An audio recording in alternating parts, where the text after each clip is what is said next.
Hello friends, welcome back to my channel KW maths. So आज जो मैं करने वाला हूँ वो है एक्सरसाइज 1.1 के जो बाकी के क्वेश्चन रह गए थे वो कंप्लीट कराने वाला हूँ। बाकी जो मैंने प्रीवियस वीडियो में बताया हुआ है आपको कि रिलेशन क्या होता है, और 1 से लेके 6 तक क्वेश्चन जो थे एक्सरसाइज 1.1 के वो मैंने कंप्लीट करा दिए थे। सो देखिए इस वीडियो में जो मैं कराने वाला हूँ बाकी क्वेश्चन, उसमें देखिए क्वेश्चन नंबर 7 क्या कहता है। क्वेश्चन नंबर 7 कह रहा है कि so that the relation R in the set A of all the books in a library of a college given by r equals to x y where x and y have same number of pages is an equivalence relation। तो इस question में हमें क्या prove करना है, इस question में हमें प्रूव करना है या फिर कह सकते हो शो करना है कि जो ये रिलेशन गिवन है x y where x and Y have same number of pages is an equivalence relation. Equivalence relation का क्या मतलब है कि जो ये रिलेशन है ये रिफ्लेक्सिव, सिमेट्रिक एंड ट्रांजिटिव तीनों रिलेशन को ये शो करता है। सो देखिए इसको प्रूव कैसे करेंगे। सॉल्यूशन,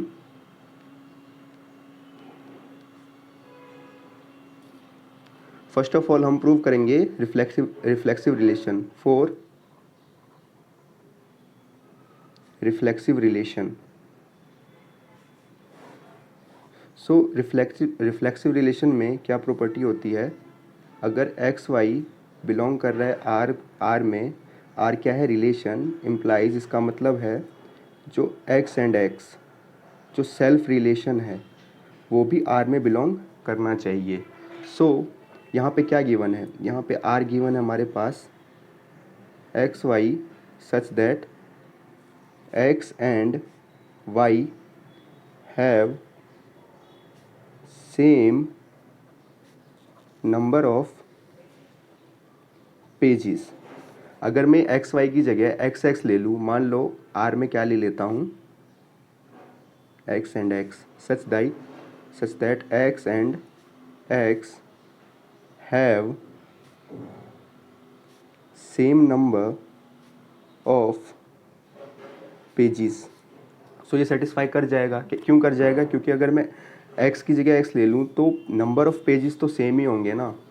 सो दैट्स वाई ये रिलेशन सेटिस्फाई कर जाएगी। सो ये रिफ्लेक्सिव हो जाएगा। अब बात करते हैं सिमेट्रिक की। फॉर सिमेट्रिक, तो सिमेट्रिक के लिए क्या कंडीशन है, सिमेट्रिक के लिए कंडीशन है if x y belongs to R implies y x belongs to R. क्या ये ट्रू होगा, देखिए यहाँ पे क्या बोला है कि x एंड y क्या है same number of pages. So x को मैं पहले ले लूँ या y को मैं बाद में ले लूँ, उससे रिलेशन में कोई फ़र्क नहीं पड़ने वाला। तो रिलेशन क्या हो जाएगा y x such that y and x have same number of pages which is true. इसको मैं पहले ले लूँ या बाद में ले लूँ उससे तो कोई डिफरेंस आने वाला है नहीं, दैट्स वाई ये रिलेशन भी सेटिस्फाई कर जाएगा। अब बात कर लेते हैं ट्रांजिटिव के लिए। For transitive, so transitive relation में क्या कंडीशन होती है, अगर एक्स वाई बिलोंग करता है आर में एंड वाई जेड बिलोंग करता है आर में, इसका मतलब क्या है, इम्प्लाइज जो एक्स जेड है वो भी आर में बिलोंग करना चाहिए। तो क्या ये बिलोंग करेगा, तो एक्स जेड क्या हो जाएगा हमारे पास R equals to x Z such that X and Z have same number of pages. क्या ये ट्रू होगा, क्योंकि देखिए एक्स एंड वाई का क्या मतलब है, X and Y have same number of pages, and Y and Z का मतलब है Y and Z have same number of pages. So X and Z इन दोनों कंडीशन को जब हम सेम अप्लाई करेंगे, अगर कंपेयर करेंगे तो इसके अकॉर्डिंग ये हो जाएगा एक्स एंड जेड के भी जो पेजेस होंगे वो सेम ही होंगे, दैट्स वाई ये रिलेशन भी ट्रू हो जाएगा। सो देखिए आप, पहला रिलेशन क्या था रिफ्लेक्सिव, रिफ्लेक्सिव को भी ये सेटिस्फाई कर रहा है। सेकंड रिलेशन है सिमेट्रिक, सिमेट्रिक को भी ये सेटिस्फाई कर जाएगा, क्योंकि बात यहाँ पे नंबर ऑफ पेजेस की हो रही है। सो नंबर ऑफ पेजेस तो दोनों के सेम ही है। और थर्ड रिलेशन जो था वो था ट्रांजिटिव, सो ट्रांजिटिव रिलेशन को भी ये सेटिस्फाई कर जाएगा, क्योंकि नंबर ऑफ पेजेस तीनों कंडीशन में सेम ही होंगे। दैट्स वाई ये तीनों रिलेशन को सेटिस्फाई कर जाता है। तो हम फाइनल रिजल्ट पे जो पहुँचे हैं वो क्या है, implies relation R is reflexive, symmetric and transitive. और जब भी कोई रिलेशन इन तीनों रिलेशन को सेटिस्फाई करता है, इसका मतलब क्या है, जो आर जो है वो इक्विवेलेंस रिलेशन है। आर इज इक्विवेलेंस रिलेशन, और यही हमें प्रूव करना था, यही हमें शो करना था। सो 7th क्वेश्चन इस तरीके से होगा, जो कि बहुत ही आसान तरीका है। इस तरीके से आप 7th क्वेश्चन को सॉल्व कर सकते हैं। चलिए अब नेक्स्ट क्वेश्चन पे चलते हैं। नेक्स्ट क्वेश्चन है हमारे पास, क्वेश्चन नंबर 8 है हमारे पास। So that the relation R in the set A is the set of element 1 2 3 4 5 given by R equals to pair of A B such that mod of A minus B is even. यहाँ mod है, mod का क्या मतलब होता है, mod का मतलब ये है कि आप इसके अंदर कोई भी वैल्यू आए, नेगेटिव आए या पॉजिटिव आए, हम पॉजिटिव वैल्यू को ही कंसीडर करेंगे। इसका ये मतलब है, अगर ए की वैल्यू लेस देन हो जाए बी से तो हमें पता है नेगेटिव वैल्यू आएगी, लेकिन मोड लगा हुआ है, दैट्स वाई हम पॉजिटिव वैल्यू लेंगे। और इसने बोला है कि mod of A minus b जो है वो इवन है, इज़ एन इक्विवेलेंस रिलेशन। हमें प्रूव करना है ये जो रिलेशन है ये एक इक्विवेलेंस रिलेशन होगा। एंड आगे क्या है, show that all the elements of set of element 1 2 3 are related to each other and all the elements of set of element 2 4 are related to each other, but no element of set 1 2 3 is related to any element of 2 and 4।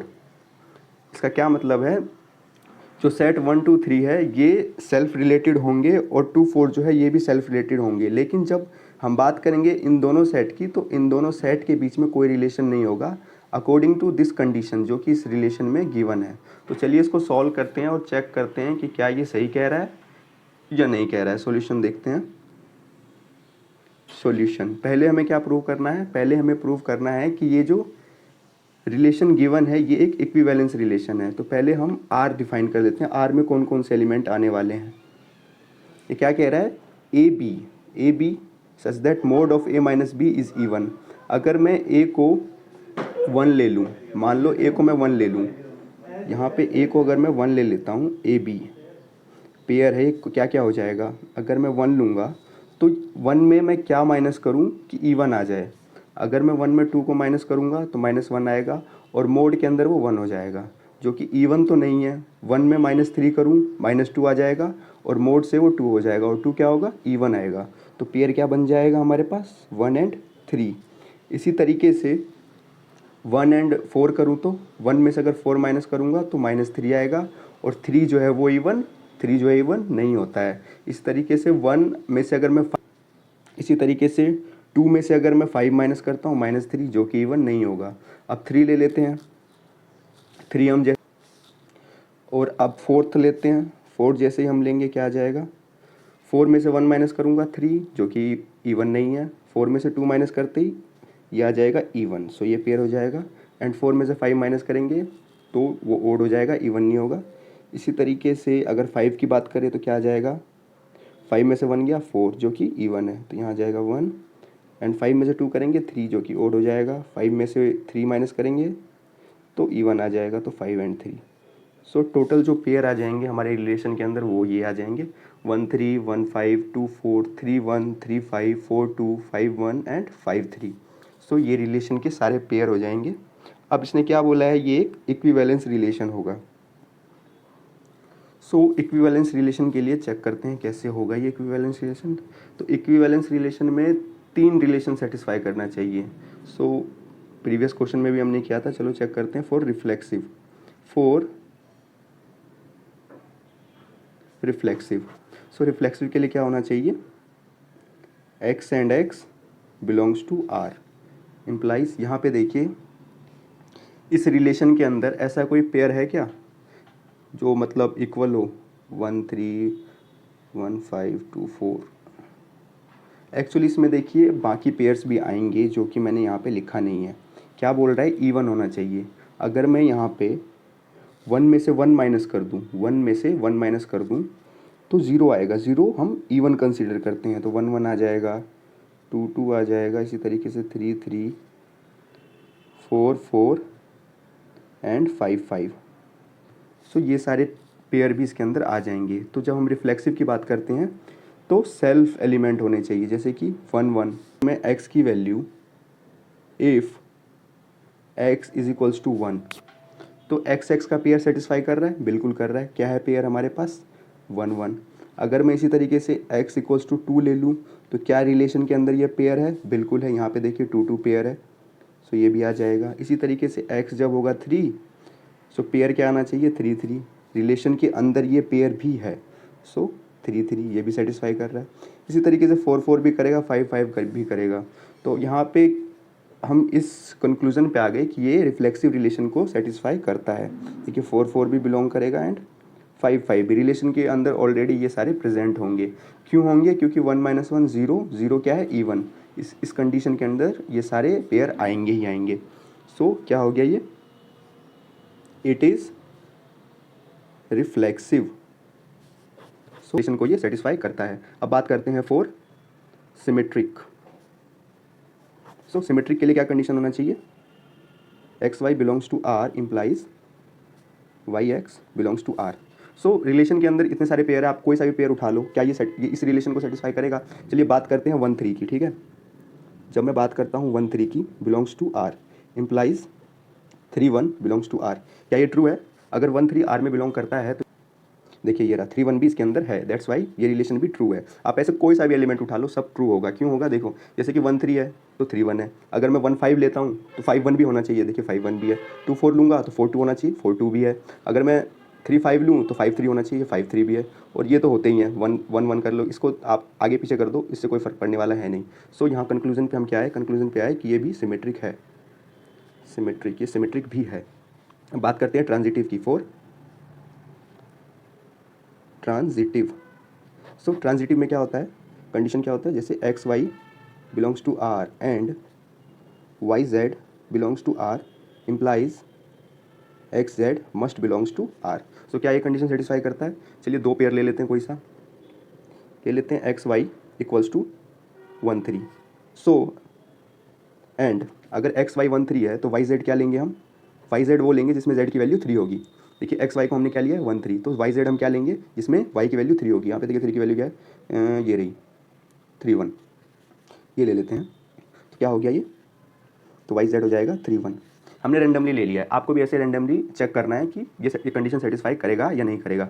X Y equals to 1 3, y Z equals to 3 1। So implies x z equals to, x z क्या हो जाएगा? यहाँ पे 1 है Z x की value और यहाँ Z की वैल्यू 1 है, 1 एंड 1। क्या ये 1 एंड 1 बिलोंग करता है रिलेशन में? देखिए ये रहा, देखिए ये रहा ना, 1 एंड 1 बिलोंग कर रहा है, बिलोंग्स टू आर। सो ये ट्रांजिटिव कंडीशन को भी सेटिस्फाई करता है। ऐसे आप कोई और एग्जांपल भी ले सकते हैं। चलिए एक सेकंड एग्जांपल लेते हैं, सेकंड एग्जांपल, ताकि 100% हम कंफर्म हो जाए कि ये ट्रांजिटिव रिलेशन को सेटिस्फाई करता है। तो यहाँ पे ले लेते हैं हम 1 5 equals to x y. So x की वैल्यू 1 हो जाएगी, वाई की वैल्यू 5 हो जाएगी एंड वाई जेड क्या हो जाएगा? जहाँ पे जेड की वैल्यू 5 हो ऐसा कोई एलिमेंट ले लेते हैं। सो 5 3 ले लेते हैं, ठीक है, 5 3 ले लेते हैं। सो यहाँ पे जेड की वैल्यू क्या आ जाएगी हमारे पास? एक्स जेड की वैल्यू क्या आ जाएगी? एक्स जेड की वैल्यू हो जाएगी हमारे पास 1 एंड 3। सो क्या 1 एंड 3 बिलोंग कर रहा है आर में? देखो यहाँ पे 1 एंड 3, ये देखो ये रहा 1 एंड 3 बिलोंग कर रहा है, belongs to R, belongs to R. So conclusion क्या है हमारे पास कि ये ट्रांजिटिव है, it is transitive. So overall ये जो रिलेशन, जो कंडीशन गिवन है, इस कंडीशन के अकॉर्डिंग ये तीनों रिलेशन को सेटिस्फाई कर रहा है। पहला क्या था? रिफ्लेक्सिव, दूसरा सिमेट्रिक, तीसरा ट्रांजिटिव। सो ओवरऑल जो आंसर आ गया, it is an equivalence relation. So ये तो हमने प्रूव कर दिया। अब देखिए सेकंड पार्ट क्या दिया हुआ था। सेकंड पार्ट था हमारे पास, so that all the element of 1 3 5 are related to each other and all the element of 2 4 are related to each other, but no element of 1 3 5 is related to any element of 2 4। इसका क्या मतलब है कि 1 3 5, देखिए relation में क्या क्या pair बना था हमारे पास? 1 3 5 की बात हो रही है यहाँ पे। तो देखिए रिलेशन में क्या है? 1 3 है, बिल्कुल है, सेल्फ रिलेटेड होना चाहिए, 1 3 है, 1 5 होना चाहिए, 1 5 भी है, एंड 3 5 भी है, 3 5 भी है, एंड 5 3 भी, 3 5 भी है एंड 5 3 भी है। सो ये तीनों एलिमेंट एक दूसरे से रिलेटेड है रिलेशन के अंदर। इसी तरीके से जब मैं 2 4 की बात करता हूँ, 2 4 की बात करता हूँ तो क्या क्या होना चाहिए, 2 4 एंड 4 2। देखिए यहाँ पे 2 4, ये रहा 2 4 एंड 4 2 एंड 2 2 एंड 4 4। ये सारे, ये दोनों एलिमेंट भी एक दूसरे से रिलेटेड है और इसके 4 पेयर बन रहे हैं जो कि ऑलरेडी रिलेशन में एग्जिस्ट कर रहे हैं। लेकिन जब मैं बात करता हूँ आगे क्या बोला है, but no element of 1 3 5 is related to any element of 2 4।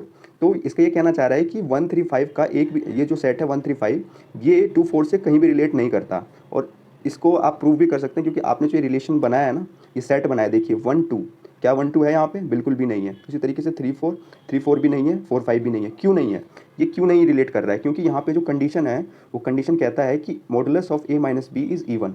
जब मैं 1 3 करता हूँ इवन आएगा, 3 5 करता हूँ इवन आएगा, 1 5 करूँगा फिर भी इवन आएगा। इसी तरीके से 2 4 की बात करते हैं, 2 4 में अगर मैं 2 4 करूँगा इवन आएगा, 4 2 करूँगा तब भी इवन आएगा। लेकिन जब इन दोनों को एक दूसरे से रिलेटेड दिखाना होता है तो क्या करेंगे हम, 1 2 करेंगे या 2 1 करेंगे, तो उस कंडीशन में ओड नंबर आएगा ना कि इवन। दैट्स वाई ये जो सेट है ये एक दूसरे से रिलेटेड नहीं है, यही प्रूव करना था। तो सेकंड पार्ट भी इस तरीके से हो जाएगा। तो ये क्वेश्चन आपका हो चुका है। अब चलते हैं नेक्स्ट क्वेश्चन पे, क्वेश्चन नंबर 9 पे, देखते हैं उस क्वेश्चन में क्या गिवन है। ये क्वेश्चन नंबर 9 क्या है, क्वेश्चन है कि so that each of the relation R in the set A equals to x such that x belongs to Z. Z क्या है, integer, x belongs to integer where condition क्या है, जो x है वो ग्रेटर देन इक्वल टू 0 होना चाहिए and less than equals to 12 होना चाहिए। मतलब एक्स जो है 0 to 12 गिवन है एंड गिवन बाय फर्स्ट क्या है, R equals to pair of A B such that mod of a minus b is a multiple of 4 and second क्या है, r equals to pair of A B such that a equals to b is an equivalence relation. हमें equivalence relation prove करना है। And then आगे क्या है, find the set of all elements related to a in each case. तो first case देखते हैं क्या है सॉल्यूशन। केस फर्स्ट जो कि हमारे पास फर्स्ट पार्ट, यहाँ पे r क्या है, pair of A B such that mod of a minus b is multiple of 4। So पहले तो देख लो कि सेट में एलिमेंट है कितने, यहाँ पे कंडीशन क्या था। सो ए कितना है हमारे पास, सेट बिल्टेड फॉर्म में लिखोगे इसको तो क्या हो जाएगा, ये 0 1 2 3 4 अप टू 12। सो इन एलिमेंट से हमें रिलेशन बनाना है। सो आर क्या हो जाएगा हमारे पास, आर देखो क्या हो जाएगा, जब मैं 0 लेता हूँ तो 0 माइनस बी, ए की वैल्यू जब मैं 0 लूँगा ए बी सच दैट ए अगर मैं 0 लूँगा तो बी क्या होना चाहिए, बी वो एलिमेंट होना चाहिए जिससे कि ए माइनस बी करने पे मल्टीपल ऑफ 4 आए। तो अगर मैं 0 ही ले लूँ, 0 एंड 0 ले लेता हूँ, सो 0 minus 0 is 0 and 0 is always divisible by any number, तो 4 से डिविजिबल है। सेकंड क्या लेंगे हम, 0 लेते हैं तो 0 के साथ क्या लूँगा मैं, 4 ले लेता हूँ, 0 माइनस 4, 4 मॉडुलस में रखेंगे तो वो पॉजिटिव हो जाएगा। सो 0 4 आ जाएगा। इसी तरीके से 0 8 आ जाएगा जो कि 4 का डिफरेंस लेने पे 4 का मल्टीपल होगा। इसी तरीके से जब मैं 1 लेता हूँ तो 1 के साथ कौन कौन सा आएगा, 1 लेंगे तो एक तो 1 आ जाएगा, 1 एंड 1 आ जाएगा, डिफरेंस करूँगा 0 आ जाएगा, 0 क्या है, मल्टीपल ऑफ 4 है। इसी तरीके से 1 एंड 5 आ जाएगा, इसी तरीके से 1 एंड 9 आ जाएगा। और एक और एलिमेंट रह गया 0 के साथ जो हमने मिस कर दिया, वो क्या है, यहाँ देखिए 12 इंक्लूडेड है तो 0 एंड 12 भी आएगा, माइनस डिफरेंस लेंगे तो 12 आएगा। 12 is a factor of 12 is divisible by 4, multiple of 4। इसी तरीके से जब मैं 2 लेता हूँ, जैसे 2 लूँगा तो क्या आ जाएगा, एक तो 2 2 आ जाएगा, एक आ जाएगा हमारे पास 2 6 2 10। इसी तरीके से 3 लूँगा तो एक 3 आ जाएगा एंड 3 7 3 11। ऐसे ही आ जाएगा 4 4 4 8 एंड 4 12। ऐसे ही 5 5 5 5 9 अप टू 100 होने से बहुत सारे एलिमेंट आ जाएंगे। तो कुल मिला के बात ये है कि हमें चेक करना है ये कौन कौन सा रिलेशन को सेटिस्फाई करेगा। तो बात करते हैं रिफ्लेक्सिव की। फॉर रिफ्लेक्सिव, सो जहाँ रिफ्लेक्सिव की बात करते हैं तो x y belongs to R implies x x belongs to R. क्या ये सेटिस्फाई करता है? ये बिल्कुल करता है, क्योंकि हमें पता है आर में ऐसे एलिमेंट है 1 1 2 2 अप टू 12 12। ये सारे एलिमेंट जो है ये आर रिलेशन में एग्जिस्ट करते हैं, दैट्स वाई ये रिफ्लेक्सिव कंडीशन को सेटिस्फाई कर जाएगा। इसी तरीके से बात करते हैं फॉर सिमेट्रिक। सो जब सिमेट्रिक की बात करेंगे तो कंडीशन क्या है? X y belongs to R implies y x must belongs to R. So हमें क्या करना है, ये ऐसे एलिमेंट चेक करने हैं जो कि आर में एग्जिस्ट कर रहे हैं और जिसका रिवर्स भी एग्जिस्ट कर रहा हो आर में। क्या ये ट्रू है या नहीं है, ये चेक करना है। तो मान लो इसको मैं सिर्फ एक एग्जांपल से प्रूव कर दूंगा, ठीक है, बाकी आप वैसे चेक कर सकते हो। मैंने ले लिया 0 4 belongs to R. So x क्या हो गया 0, वाई क्या हो गया 4, implies 4 0 belongs to R. According to symmetric condition अगर 4 0 आर में बिलोंग कर रहा है तो अगर 0 4 बिलोंग कर रहा है आर में तो 4 0 भी आर में बिलोंग करना चाहिए। क्या करता है यहाँ पे? ये बिल्कुल करेगा, क्योंकि जब मैं डिफरेंस चेक करूँगा 4 माइनस 0 तो 4 आएगा, और 4 according to condition is a multiple of 4, that's why ये ट्रू है। इसी तरीके से आप बहुत सारे जितने भी इसमें एलिमेंट है, कोई सा भी एलिमेंट आप उठा लो, हर एक एलिमेंट ये जो कंडीशन है सिमेट्रिक की इसको सेटिस्फाई करेगा। मान लीजिए मैंने ले लिया 1 5, ठीक है, 1 5 belongs to R implies according to symmetric condition 5 1 must belongs to R. क्या ये ट्रू है? बिल्कुल ट्रू है, क्योंकि आप डिफरेंस चेक कर लो, 1 5 का डिफरेंस चेक करोगे 4, 5 1 का डिफरेंस चेक करोगे 4, और कंडीशन में मॉडुलस है तो पॉजिटिव ही लेना है, तो ये सारे ट्रू हो जाएंगे। तो यहाँ से क्या कंडीशन, ये क्या हमें कंक्लूजन पे आया कि ये सिमेट्रिक भी होगा, सिमेट्रिक होगा। अब बात करते हैं ट्रांजिटिव की। फॉर ट्रांजिटिव, सो ट्रांजिटिव का कंडीशन क्या है? X y belongs to R and Y z belongs to R implies x z must belongs to R. So ऐसे ही आप कोई दो एलिमेंट उठा लो रिलेशन के अंदर से, ठीक है, और आप चेक करो कि क्या है ये कंडीशन सेटिस्फाई कर रही है नहीं। कंडीशन क्या है? X y belongs to R, y z belongs to R implies x z must belongs to R. मैं एक एलिमेंट ले लेता हूँ, एक्स जेड की जगह एक्स वाई की जगह क्या ले लेता हूँ, मैं एक्स वाई की जगह ले लेता हूँ 3 7। एक रैंडम एलिमेंट ले लेते हैं 3 7। सो एक्स क्या हो गया 3, वाई क्या हो गया 7, एंड वाई जेड क्या ले लेता हूँ, जहाँ पे वाई जो है वो 7 होना चाहिए 7। इसमें देखिए ऐसे बहुत एलिमेंट हो जाएंगे जिसका डिफरेंस कितना आएगा, 4 या 4 का मल्टीपल आएगा। तो मैं ले लेता हूँ 7 11 ले लेता हूँ 11, क्योंकि 7 माइनस 11 क्या हो जाएगा 4 हो जाएगा, और 4 इज़ अ मल्टीपल ऑफ 4। तो क्या हो गया यहाँ पे, इम्प्लाइज एक्स की वैल्यू 3, वाई की वैल्यू 7 एंड जेड की वैल्यू 11। इम्प्लाइज जब मैं एक्स जेड का पेयर बनाऊंगा तो क्या हो जाएगा 3 एंड 11। क्या ये कंडीशन को सेटिस्फाई करेगा? ये बिल्कुल करेगा। क्यों करेगा? क्योंकि 11 माइनस 3 मोड की बात हो रही है equals to 8 which is a multiple of 4। So ये सिमेट्रिक कंडीशन को भी सेटिस्फाई करेगा, तो ये सिमेट्रिक रिलेशन भी हो जाएगा। इम्प्लाइज इट इज़ सो ये ट्रांजिटिव कंडीशन को भी सेटिस्फाई करेगा, तो ये हो जाएगा हमारा transitive relation. So it is transitive relation. So overall ये तीनों रिलेशन को सेटिस्फाई कर रहा है, तो हम कह सकते हैं ये क्या है, it is an equivalence relation. So ये प्रूव हो गया। सेकेंड है R equals to pair of A B such that A equals to b. इसका क्या मतलब है? वो सारे पेयर जो कि इस कंडीशन को सेटिस्फाई करे ए इक्वल्स टू बी। तो अगर मैं रिफ्लेक्सिव की बात करूँ, फॉर रिफ्लेक्सिव डायरेक्ट मैं आपका क्या करूँगा, डायरेक्ट मैं कंडीशन से सेटिस्फाई कर दूंगा। मैं एग्जांपल लेके नहीं दिखाऊंगा आपको। एग्जांपल आप अगर एग्ज़ाम में आप दिखाना चाहो तो दिखा सकते हो, अदरवाइज़ इसकी ज़रूरत है भी नहीं क्योंकि आप डायरेक्ट भी इसको सॉल्व कर सकते हो। तो अगर मैं रिफ्लेक्सिव की बात करूँ तो क्या हो जाएगा, R equals to pair of a and a such that A equals to a. क्या ये ट्रू है? बिल्कुल ट्रू है ये। तो ये रिफ्लेक्सिव हो जाएगा। फोर सिमेट्रिक, अगर सिमेट्रिक की बात करूँ तो क्या हो जाएगा, a b belongs to R implies b a belongs to R. Means अगर ए बराबर है बी के इम्प्लाइज बी बराबर है ए की, जो कि क्या है, ट्रू है।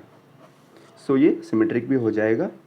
फोर ट्रांजिटिव, अगर मैं ट्रांजिटिव की बात करूँ तो क्या कह रहा है ये, अगर एक्स वाई बिलोंग करता है आर को एंड वाई जेड बिलोंग करता है आर को, मीन्स एक्स जेड बिलोंग करना चाहिए आर।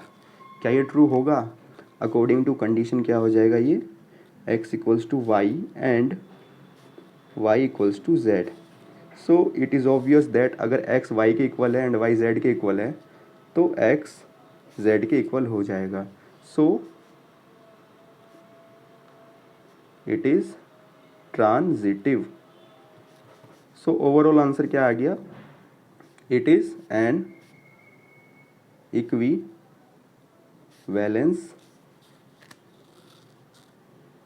रिलेशन। सो ये भी एक इक्विवेलेंस रिलेशन होगा। पर देखिए क्वेश्चन में इसने और भी पूछा है, क्या पूछा है, find the set of all elements related to a in each cases. इन दोनों केस में ए के साथ कौन कौन पेयर बना रहा है वो एलिमेंट हमें दिखाना है।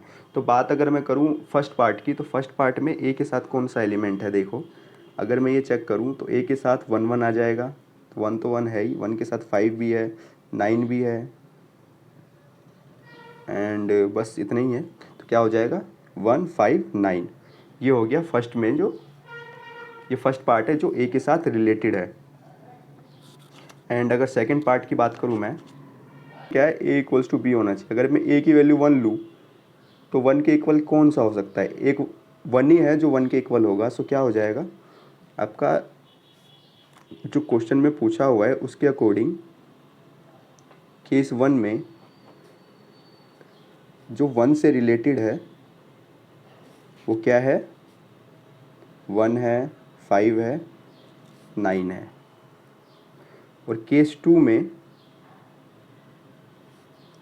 जो रिलेटेड टू 1 है वो क्या है, ओनली 1 है, क्योंकि कंडीशन ही है कि इक्वल होना चाहिए। तो इक्वल 1 के इक्वल तो 1 ही होगा। सो ये आपका लास्ट जो क्वेश्चन पूछा हुआ है वो भी इसका आंसर ये है। सो ये क्वेश्चन भी आपका हो गया। अब नेक्स्ट क्वेश्चन पे चलते हैं। नेक्स्ट क्वेश्चन देखते हैं क्या है।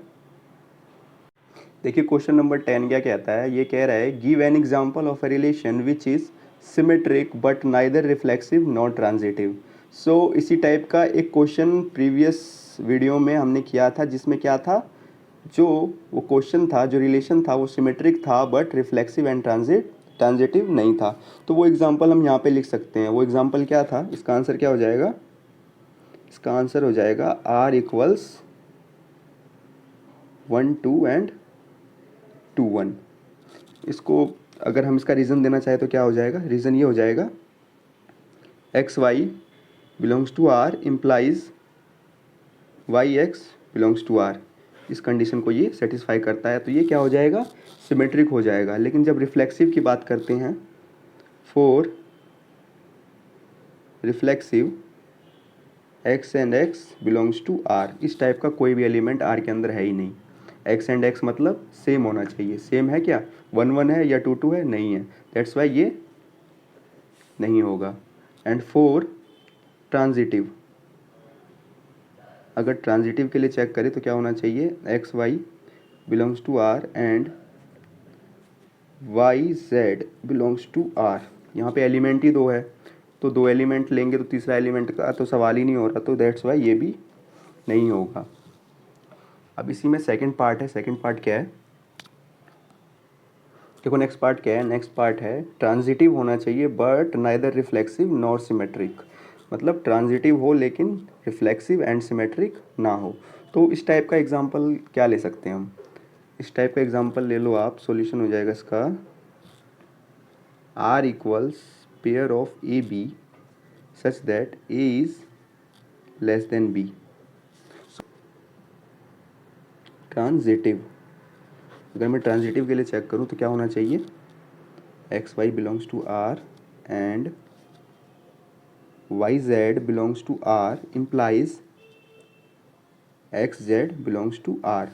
जो कि अगर मैं इस कंडीशन के अंदर पुट करूँ तो इसका ये मतलब है x is less than y and y is less than z. So ये ऑब्वियस है, अगर एक्स वाई से छोटा है एंड वाई जो है वो जेड से छोटा है, सो एक्स जो है वो छोटा होगा जेड से। सो इस कंडीशन को ये सेटिस्फाई करता है, तो ये ट्रांजिटिव होगा। सो डायरेक्ट भी ऐसे कर सकते हैं हम। अब देखिए थर्ड पार्ट भी है, थर्ड पार्ट क्या है इसमें,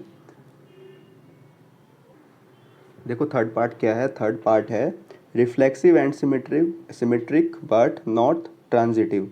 सो इस टाइप का भी एक एग्जांपल हमने प्रीवियस वीडियो में किया था। एग्जांपल क्या था, देखिए सॉल्यूशन क्या है, मैं डायरेक्ट वही एग्जांपल यहाँ पुट कर देता हूँ जो कि सेटिस्फाई कर जाएगा। एग्जांपल था हमारे पास R equals pair of A B such that A is friend of b. So क्या ये सेटिस्फाई करेगा, देखिए रिफ्लेक्सिव की जब मैं बात करता हूँ तो a is friend of b, अगर मैं रिफ्लेक्सिव लूँगा तो क्या हो जाएगा, a is friend of a जो कि ट्रू होगा। और सिमेट्रिक की बात करूँगा, a is friend of b implies b is friend of a, अगर ए बी का फ्रेंड है तो बी भी ए का फ्रेंड होगा, तो ये सिमेट्रिक भी हो जाएगा। लेकिन जब मैं ट्रांजिटिव की बात करता हूँ, यहाँ देखिए मैं ट्रांजिटिव क्यों नहीं होगा, मैं ट्रांजिटिव चेक करता हूँ फॉर ट्रांजिटिव, ट्रांजिटिव में क्या होना चाहिए, x y belongs to R and Y z belongs to R implies x z belongs to R. अगर एक्स वाई के बीच रिलेशन है, वाई जेड के बीच रिलेशन है, तो एक्स जेड के बीच भी रिलेशन होना चाहिए। क्या इस कंडीशन को सेटिस्फाई करेगा, जो कि कंडीशन गिवन है फ्रेंड का। इसका क्या मतलब हो गया, X is friend of Y and Y is friend of Z. क्या अगर एक्स वाई का फ्रेंड है एंड वाई जेड का फ्रेंड है, तो क्या हम ये कह सकते हैं कि एक्स जो है वो जेड का फ्रेंड भी होगा, क्या हम कह सकते हैं, मे भी हो सकता है मे भी नहीं हो सकता, हम 100% श्योरिटी के साथ तो ये बात नहीं कह सकते। दैट्स वाई ये क्या हो जाएगा, सो अगर मैं इन दोनों को कंबाइन कर दूँ तो हमारा आंसर क्या आएगा, आंसर आएगा एक्स मे और may not friend of Z. That's why ये जो मे का मे आ गया ना, इस मे की वजह से हम एक क्लियरिटी नहीं ला पा रहे हैं कि ये ट्रांजिटिव होगा या नहीं होगा, इसीलिए हम ये मान के चलेंगे कि ये ट्रांजिटिव नहीं होगा। Implies it is not transitive. So ये एग्जांपल आप ले सकते हो इस क्वेश्चन को सॉल्व करने के लिए। मतलब एक और पार्ट है फोर्थ पार्ट, फोर्थ पार्ट क्या दिया हुआ है, देखिए फोर्थ पार्ट क्या है, फोर्थ पार्ट है reflexive and transitive but not symmetric. So ऐसा कोई एग्जांपल देना है हमें जो कि रिफ्लेक्सिव हो, ट्रांजिटिव हो बट सिमेट्रिक ना हो। तो क्या एग्जांपल ले सकते हैं हम, देखिए अगर हम एग्जांपल ले ले x equals to pair of A B, R equals to pair of A B such that A is less than equals to B. Condition क्या है, A is less than equals to B. इससे पहले जो condition लिया था उसमें सिर्फ less than का साइन था, लेकिन यहाँ पे less than equal to B, यहाँ पे क्या है, less than equal to B, less than भी है इक्वल टू भी हो सकता है। सो इस केस में क्या हो जाएगा, अगर मैं रिफ्लेक्सिव के लिए चेक करूँगा तो इक्वल टू का भी कंडीशन है तो ये सेटिस्फाई कर जाएगा। इसी तरीके से ट्रांजिटिव तो करता ही है, क्योंकि हमने पहले जो एग्जांपल लिया था, जैसे कि आपने देखा ये वाला एग्जांपल लिया था मैंने, तो इसमें लेस देन का कंडीशन था और ये ट्रांजिटिव था, तो इसमें भी लेस देन का कंडीशन है तो ये भी ट्रांजिटिव हो जाएगा। बट सिमेट्रिक नहीं होगा, सिमेट्रिक क्यों नहीं होगा, सिमेट्रिक इसलिए नहीं होगा क्योंकि less than equal to B है। अगर मैं देखिए सिमेट्रिक क्यों नहीं होगा, फॉर सिमेट्रिक मान लो मैं a की वैल्यू क्या ले लेता हूँ 4 एंड b की वैल्यू ले लेता हूँ मैं 6। implies A is less than B, implies B is less than A। क्या ये ट्रू है? Not implies। क्यों? क्योंकि अगर यहाँ पे 4 लेस देन 6 है, इसका ये बिल्कुल भी मतलब नहीं है कि जो 6 है वो लेस देन 4 होगा। सो ये सिमेट्रिक कंडीशन को सेटिस्फाई नहीं करता है। तो ये क्या हो जाएगा? रिफ्लेक्सिव हो जाएगा, ट्रांजिटिव हो जाएगा, बट सिमेट्रिक नहीं होगा। तो ये फिफ्थ पार्ट क्या है? फिफ्थ पार्ट है हमारे पास सिमेट्रिक होना चाहिए, ट्रांजिटिव होना चाहिए, बट रिफ्लेक्सिव ना हो। इस टाइप का कोई एग्जांपल लेना है। सो एग्जांपल क्या हो सकता है? सॉल्यूशन एग्जांपल ले लो, R equals to pair of A B such that A is sister of B. क्या ये सेटिस्फाई कर जाएगा? अगर मैं सिमेट्रिक की बात करूं, A is sister of B, so B is sister of A, हो सकता है। ट्रांजिटिव की बात करूं, A is sister of B implies and B is sister of C, so A is sister of C, true. क्योंकि A B की sister है, B C की सिस्टर है, सो A C की सिस्टर हो जाएगी। बट रिफ्लेक्सिव के केस में A is sister of A, अगर खुद की बात करूं तो ये कंडीशन सेटिस्फाई नहीं करेगा। दैट्स वाई ये सिमेट्रिक और ट्रांजिटिव तो होगा बट रिफ्लेक्सिव नहीं होगा। सो आप ये एग्जांपल अप्लाई कर सकते हो इस कंडीशन, इस फिफ्थ पार्ट के लिए, जिसमें बोला है सिमेट्रिक होना चाहिए, ट्रांजिटिव होना चाहिए, बट रिफ्लेक्सिव नहीं होना चाहिए। एग्जाम्पल क्या है? A B such that A is sister of b. So आपका फिफ्थ पार्ट भी हो गया। सो ये क्वेश्चन भी कंप्लीट हो गया। चलिए नेक्स्ट क्वेश्चन देखते हैं क्या है। क्वेश्चन नंबर 11 क्या दिया हुआ है? Show that the relation R in the set A of points in a plane given by R equals pair of P Q such that distance of the point P from the origin is same as the distance of the point Q from the origin is an equivalence relation. ये भी एक condition है। इसके according जो relation बनेगा वो एक equivalence relation होगा, ये हमें प्रूव करना है। एंड सेकंड पार्ट में क्या है? सेकंड पार्ट में है further show that the set of all points related to a point P which is not equals to 0 0 means P is not equals to origin is this circle passing through P with origin as centre. So second part में हमें prove करना है जो इस जितने भी point आएंगे इस कंडीशन के अकॉर्डिंग, वो सारे पॉइंट एक सर्कल फॉर्म करेंगे जिसमें P जो है एक पॉइंट है, उस पॉइंट को क्रॉस करके वो सर्कल का फॉर्मेशन होगा। ये है सेकंड पॉइंट। इस क्वेश्चन का जो सेकंड पार्ट है ये कहना चाह रहा है। तो पहले तो फर्स्ट पार्ट हम प्रूव करेंगे। फर्स्ट पार्ट क्या है कि ये जो कंडीशन है ये एक इक्विवेलेंस रिलेशन फॉर्म कर रहा है। सो इक्विवेलेंस रिलेशन के लिए क्या चेक करेंगे हम? तीन रिलेशन चेक करेंगे, सिमेट्रिक, रिफ्लेक्सिव एंड ट्रांजिटिव। सो पहले हम क्या करेंगे? पहले तो आप इस चीज़ को समझो कि कंडीशन क्या है। Distance of the point P from the origin is same as the distance of the point Q from the origin. So पहले हम कार्टेशियन प्लेन बनाएंगे क्योंकि यहाँ पे ओरिजिन का काम है। सो ओरिजिन से हम क्लियरिफाई करेंगे कि हो क्या रहा है। सो ये हो गया हमारा कार्टेशियन प्लेन और यहाँ पे हम ओरिजिन को शो करेंगे। उसने क्या बोला है? P एंड Q दो पॉइंट है, दोनों का डिस्टेंस इक्वल है ओरिजिन से। मान लो कि यहाँ पे जो है ना ये P पॉइंट है और यहाँ पे Q पॉइंट है, ठीक है। सो इसका डिस्टेंस फ्रॉम ओरिजिन एंड इसका डिस्टेंस फ्रॉम ओरिजिन, दोनों का डिस्टेंस क्या है? इक्वल है। इन दोनों का डिस्टेंस इक्वल है। इसी तरीके से बहुत सारे पॉइंट हो सकते हैं जिसका डिस्टेंस इक्वल होगा। तो सॉल्यूशन में हम क्या करेंगे? पहले तो हम इसको रिफ्लेक्सिव प्रूव करेंगे। फॉर रिफ्लेक्सिव, सो रिफ्लेक्सिव में क्या हो जाएगा? यहाँ पे दो पॉइंट की बात हो रही है P एंड Q की, तो जब हम रिफ्लेक्सिव की बात करते हैं तो पॉइंट एक ही होगा। मान लो P एंड P है सच दैट कंडीशन क्या है?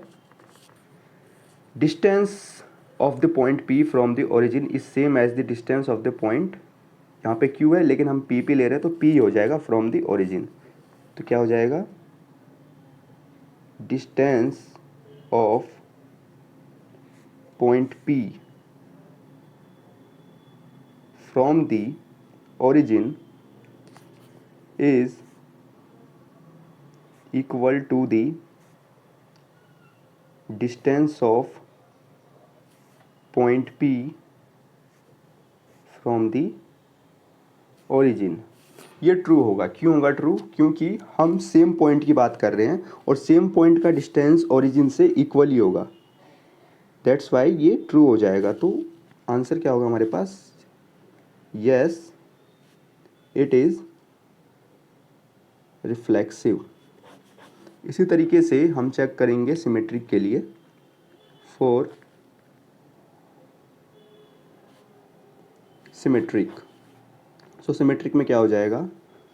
अगर पी क्यू बिलोंग करता है आर में, इम्प्लाइज क्यू पी भी बिलोंग करना चाहिए आर में, और ये ट्रू होगा। क्यों होगा ट्रू? क्योंकि अगर पी और क्यू का डिस्टेंस इक्वल है 0 जो कि है ओरिजिन से, तो हम अगर इस पेयर को चेंज कर दे, पहले क्यू ले ले और फिर बाद में पी ले ले, तो डिफरेंस कुछ नहीं होगा क्योंकि डिस्टेंस तो इक्वल ही है। तो इस केस में भी डिस्टेंस इक्वल ही होगा। तो हम कह सकते हैं yes it is true, yes it is true for symmetric relation. अब बात करते हैं ट्रांजिटिव की। फॉर ट्रांजिटिव, सो ट्रांजिटिव में क्या हो जाएगा? दो पेयर ले लेंगे, P Q belongs to R and Q R Q T ले लेते हैं। आर तो ऑलरेडी हम ले रहे हैं symbol. Q T belongs to R implies P T belongs to R. क्या ये ट्रू है? इसको हम डायग्राम में ही चेक कर लेते हैं कि यार ट्रू होगा या नहीं होगा। जैसे कि दो पॉइंट है पी क्यू, एक और पॉइंट ले लेता हूँ मैं। मान लो एक पॉइंट में इसमें ले लेता हूँ, यहाँ पे ले लेता हूँ, इसको मान लेते हैं हम टी। इसका डिस्टेंस भी चेक करेंगे ओरिजिन से, और इसने बोला है कि ये डिस्टेंस भी इक्वल है। अगर पी क्यू का डिस्टेंस इक्वल है और अगर मैं क्यू टी पेयर लेता हूँ तो इन दोनों का भी इक्वल होगा। तो कुल मिला के इन तीनों का डिस्टेंस ओरिजिन से क्या हो जाएगा? इक्वल हो जाएगा, क्योंकि पी क्यू का डिस्टेंस भी इक्वल है, सो टी का भी इक्वल हो जाएगा। तो हम यहाँ से क्या ये नहीं बोल सकते कि पी टी भी बिलोंग करेगा आर में? बोल सकते हैं। क्यों? क्योंकि इसका डिस्टेंस भी, इन दोनों का डिस्टेंस भी सेम है, सो ये ट्रांजिटिव भी हो जाएगा। So it is also transitive. So ये पार्ट इम्पोर्टेंट नहीं है क्योंकि इस टाइप के तो बहुत से क्वेश्चन मैं करा चुका हूँ, सो आप तो ये कर लोगे। लेकिन इस क्वेश्चन में जो इम्पोर्टेंट पार्ट है वो सेकंड पार्ट है। सेकंड पार्ट क्या बोलता है? सेकंड पार्ट बोलता है कि further show that the set of all points related to a point P not equals to origin is the circle passing through P with origin. तो मान लो इस तरीके के मैं बहुत सारे पॉइंट ले लेता हूँ। ये कहना चाह रहा है इस तरीके के बहुत सारे पॉइंट ले लो जो कि ओरिजिन से पास आउट हो रहे हैं। तो मैं ऐसे बहुत सारे पॉइंट लेता हूँ और जिसका जो डिस्टेंस है वो सेम है। तो अगर मैं बहुत सारे पॉइंट ले लूँ इस तरीके से जो ओरिजिन से पास आउट हो रहे हैं, ठीक है, तो कुल मिला के क्या हो रहा है हमारे पास? पॉइंट तो बहुत सारे आ जाएंगे, लेकिन अगर मैं इन सारे पॉइंट को मिला के एक फॉर्मेशन बनाऊँ तो ये क्या बन रहा है? ये एक सर्कल बन रहा है, क्योंकि डिस्टेंस हर जगह से सेम है। और अगर सेम डिस्टेंस हो ओरिजिन से बहुत सारे पॉइंट का, तो हमें पता है वो जो फॉर्मेशन होता है वो एक सर्कल का फॉर्मेशन होता है। और सर्कल की डेफिनेशन भी यही होती है कि ओरिजिन से इनफाइनाइटली मैनी पॉइंट्स का डिस्टेंस सेम होना चाहिए, और वो जो सर्कमफेरेंस है वो एक सर्कल का सर्कमफेरेंस फॉर्मेशन होगा, और जो ये डिस्टेंस है इसको हम रेडियस मान लेते हैं। तो इस तरीके से ये एक सर्कल का फॉर्मेशन होगा। तो आपका जो आंसर होगा, ये आंसर क्या हो जाएगा? Set of all the points related to a point P not equals to 0 is the circle passing through the origin. यही आपको प्रूव करना था और आप इसी तरीके से इसको प्रूव कर सकते हो। ऐसे बहुत सारे पॉइंट ले लो जो इस फॉर्मेशन को बनाएगा, ये एक फॉर्म करेगा जो कि होगा एक सर्कल। सो आपका इस पार्ट का भी आंसर इसी से क्लियर हो जाएगा कि ये एक सर्कल का फॉर्मेशन करेगा। डायरेक्ट क्या करना है आपको? कुछ नहीं करना है, सर्कल की डेफिनेशन लिख दो और वही डेफिनेशन यहाँ पे अप्लाई कर दो। तो सो ये आंसर, इसका जो ये क्वेश्चन है ये क्वेश्चन भी इसका इससे क्लियर हो जाएगा कि एक सर्कल का फॉर्मेशन कर रहा है। सो ये भी क्लियर हो गया। अब चलते हैं क्वेश्चन नंबर 12 पे, देखते हैं 12 क्या दिया हुआ है। क्वेश्चन नंबर 12 है, show that the relation R defined in the set A of all triangles as R equals T1 T2 such that T1 is similar to T2 is equivalence relation. Consider three right angle triangle T1 with sides 3, 4, 5, T3 with sides 6, 8, 10 and T2 with sides 5, 12 and 13. Which triangle among T1, T2 and T3 are related? So यहाँ पे condition देखो क्या है। Condition है कि T1 is similar to T2। सो इस question में क्या करना है, इस क्वेश्चन में आपको इक्विवेलेंस खुद ही प्रूव करना है। कैसे प्रूव करोगे? अगर T1 सिमिलर है T2 से, तो अगर मैं रिफ्लेक्सिव के लिए चेक करूंगा तो क्या हो जाएगा, ये T1 is similar to T1, T1 के लिए हो जाएगा रिफ्लेक्सिव। तो सिमिलर की बात है तो खुद के सिमिलर तो होगा ही, तो ये रिफ्लेक्सिव प्रूव हो जाएगा। इसी तरीके से अगर मैं सिमेट्रिक की बात करूँ, अगर T1 सिमिलर है T2 से, तो ऑब्वियस है कि T2 जो है वो सिमिलर होगा T1 से। तो इस तरीके से ये सिमेट्रिक भी प्रूव हो जाएगा। और बात रही ट्रांजिटिव की, तो ट्रांजिटिव में क्या करेंगे हम, अगर T1 सिमिलर है T2 से एंड T2 सिमिलर है T3 से, सो T1 सिमिलर हो जाएगा T3 से, जो कि हम प्रूव कर सकते हैं by the definition of similarity. So ये ट्रांजिटिव भी हो जाएगा। सो ओवरऑल ये एक इक्विवेलेंस रिलेशन प्रूव हो जाएगा। ये मैं लिख के नहीं दिखा रहा हूँ आपको, ये आपको खुद ही लिखना है। और ये रीज़न क्या है, रीज़न ऑब्वियस है कि इतने सारे क्वेश्चन कर चुके हैं, तो ये वाला भी आप कर लोगे बहुत ही आसानी से। यहाँ पे कंडीशन है सिमिलैरिटी की, बस ये कंडीशन अप्लाई करो, आपका तीनों रिलेशन प्रूव हो जाएगा। अब इस क्वेश्चन का जो सेकंड पार्ट है उसको देखते हैं क्या है। Consider three right angle triangles T1 with side 3, 4, 5। चलो मान लो सॉल्यूशन,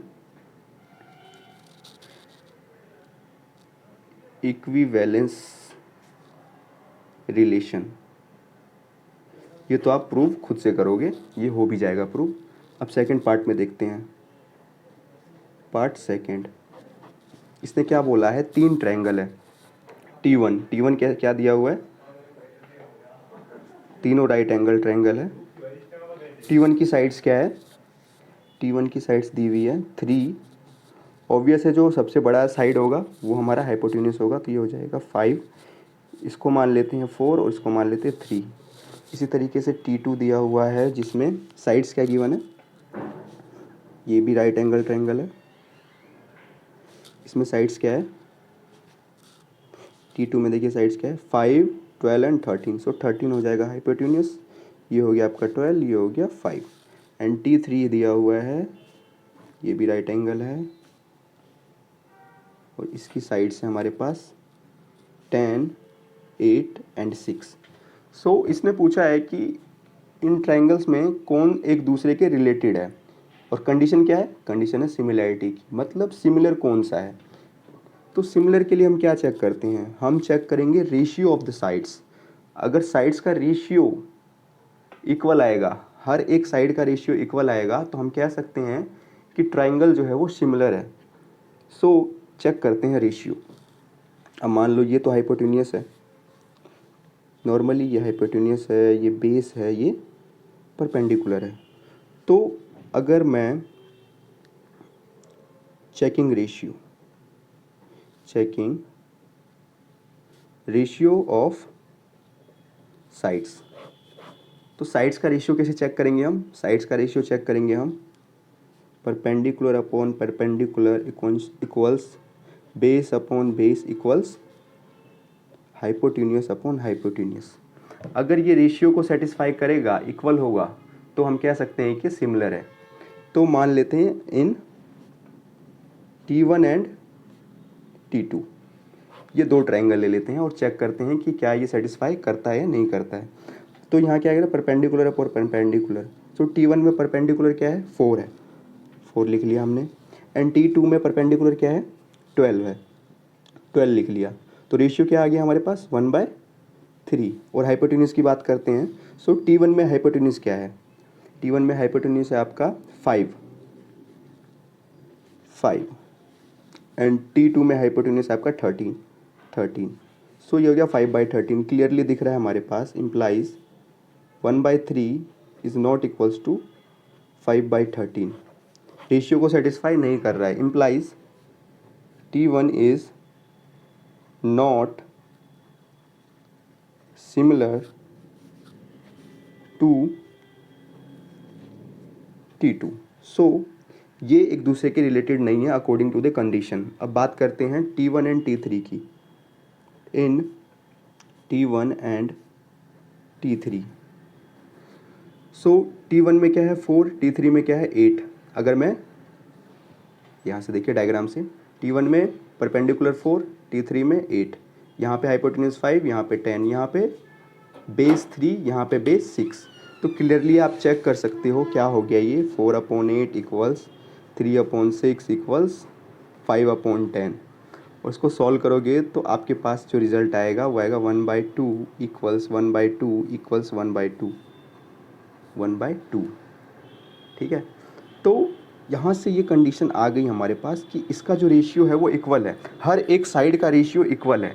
ठीक है, तो ये रिलेटेड होगा, implies T1 is related to T3।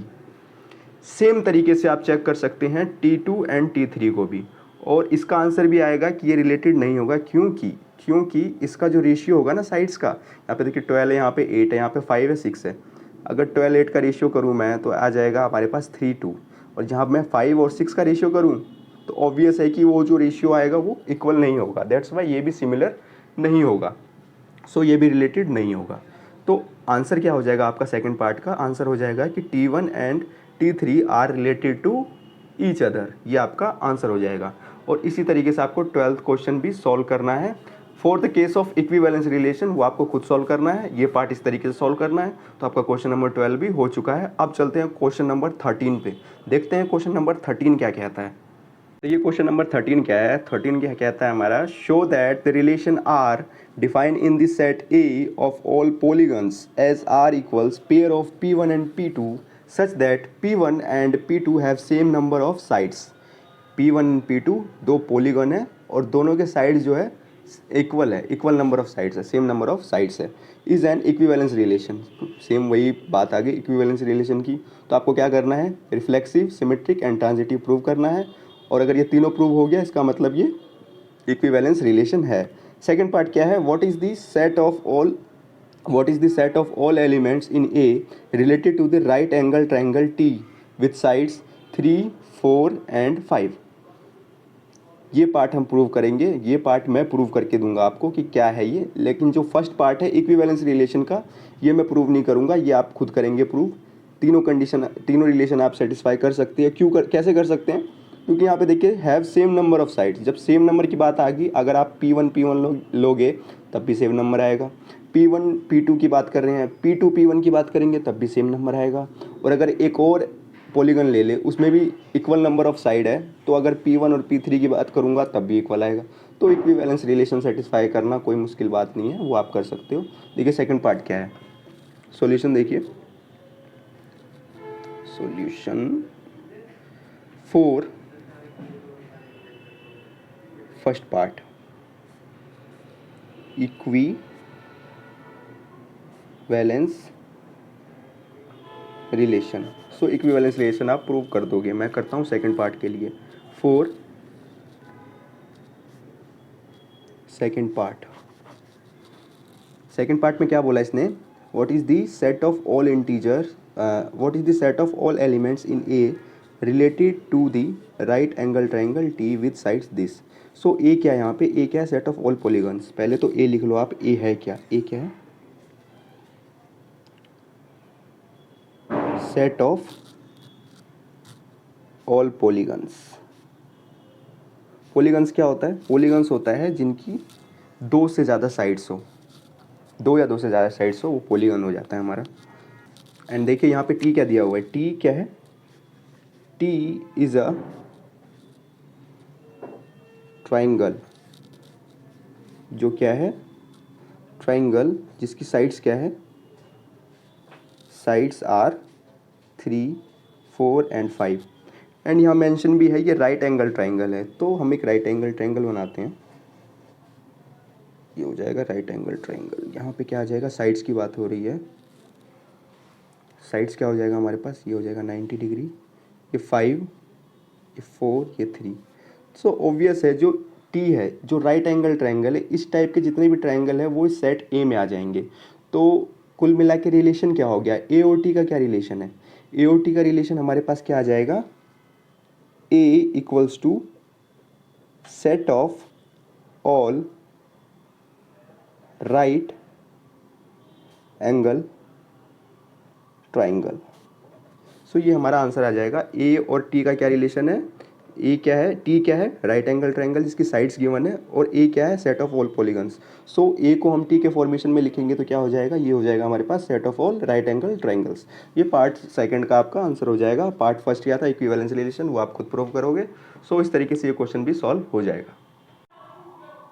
देखिए क्वेश्चन नंबर 14 क्या है। क्वेश्चन नंबर 14 कहता है let L be the set of all lines in X Y plane and R is the relation in L defined as R equals pair of L1 and L2 such that L1 is parallel to L2। And second part है show that R is an equivalence relation, find the set of all lines related to the line y equals to 2x plus 4। So first तो हमें prove करना है कि ये एक equivalence relation है, and second क्या प्रूव करना है, सेकंड प्रूव करना है set of all lines related to the line y equals to 2x plus 4। इसका रिलेशन क्या है r के साथ। सो पहले तो इक्विवेलेंस प्रूव करते हैं इसको। सॉल्यूशन, यहाँ पे r क्या है, r है हमारा pair of L1 and L2 such that L1 is parallel to L2। so for reflexive के लिए प्रूव करेंगे तो R क्या हो जाएगा, L1 and L1 such that L1 is parallel to L1 जो कि ट्रू है। सो ये रिफ्लेक्सिव हो जाएगा। फॉर सिमेट्रिक, अगर मैं सिमेट्रिक की बात करूं तो R क्या हो जाएगा, यहाँ पे L1 एंड L2 गिवन है, तो सिमेट्रिक के केस में क्या हो जाएगा, L2 and L1 such that L2 is parallel to L1 जो कि फिर से ट्रू होगा। क्यों होगा ट्रू, क्योंकि यहाँ पे बात हो रही है पैरेलल की। पैरेलल क्या होता है, पैरेलल कोई भी दो लाइन ले लो आप, जो दो लाइन ऐसे ले लो जिसका जो एंगल हो, एंगल डिफरेंस जो हो वो ज़ीरो हो, वो पैरेलल हो जाता है। सो ये देखिए दो लाइन है, दोनों एक दूसरे के पैरेलल है। तो अगर मैं इसको L1 मान लूँ, इसको L2 मान लूँ, ठीक है, इसको L1 मान लेता हूँ, इसको L2 मान लेता हूँ, तो अगर L1 के रिस्पेक्ट में L2 को देखूँ तो पैरेलल होगा, उसी तरीके से L2 के रिस्पेक्ट में L1 को भी देखूँगा तो भी पैरेलल होगा। सो ये सिमेट्रिक कंडीशन को भी सेटिस्फाई करेगा। इसी तरीके से ट्रांजिटिव की बात करते हैं। फॉर ट्रांजिटिव, सो ट्रांजिटिव में क्या हो जाएगा, L1 L2 belongs to R and L2 L3 belongs to R implies L1 and L3 belongs to R जो कि ट्रू होगा। क्यों होगा ट्रू, ट्रू इसलिए होगा क्योंकि L1 जो है वो पैरेलल है L2 के, एंड L2 जो है वो पैरेलल है L3 के। सो ये तो ऑब्वियस है, अगर L1 L2 के पैरेलल है एंड L2 L3 के पैरेलल है। मान लो एक और मैं पैरेलल लाइन खींच लेता हूँ, इसको मान लेते हैं हम L3, इसको मान लेते हैं L3। सो L2 के रिस्पेक्ट में L3 पैरेलल है और L2 ऑलरेडी पैरेलल है L1 के रिस्पेक्ट में, तो L1 L3 के रिस्पेक्ट में भी पैरेलल होगा। सो हम ये कह सकते हैं implies L1 is parallel to L3 जो कि ट्रांजिटिव का कंडीशन है और जो कि सेटिस्फाई कर रहा है, तो ये ट्रांजिटिव भी हो जाएगा। सो ओवरऑल ये भी हो जाएगा एक इक्विवेलेंस रिलेशन, यही हमें प्रूव करना था। सो it is an equivalence relation. So first part prove हो गया। आप सेकंड पार्ट देखते हैं। पार्ट सेकंड क्या बोला था इसने कि find the set of all lines related to the line y equals to 2x plus 4। So first of all equation of line क्या होता है ये आपको पता होना चाहिए। इक्वेशन ऑफ लाइन क्या होता है, y equals mx plus c, जहाँ पे m क्या होता है, m जो होता है एम होता है slope, slope of the line, slope. Actually ये कर्व की डेफिनेशन होती है, एम जो होता है स्लोप होता है। सो स्लोप क्या हो गया हमारे पास, एम। और यहाँ पे जो गिवन है, गिवन क्या है, गिवन है हमारे पास y equals to 2x plus 4। So हमें कुछ नहीं करना है, हमें बस कंपेयर करना है इन दोनों को, इन दोनों को कंपेयर करो आप। सो कंपेयर करके ये जो कंडीशन गिवन है ऑलरेडी रिलेशन में कंडीशन क्या है, पैरेलल की कंडीशन है।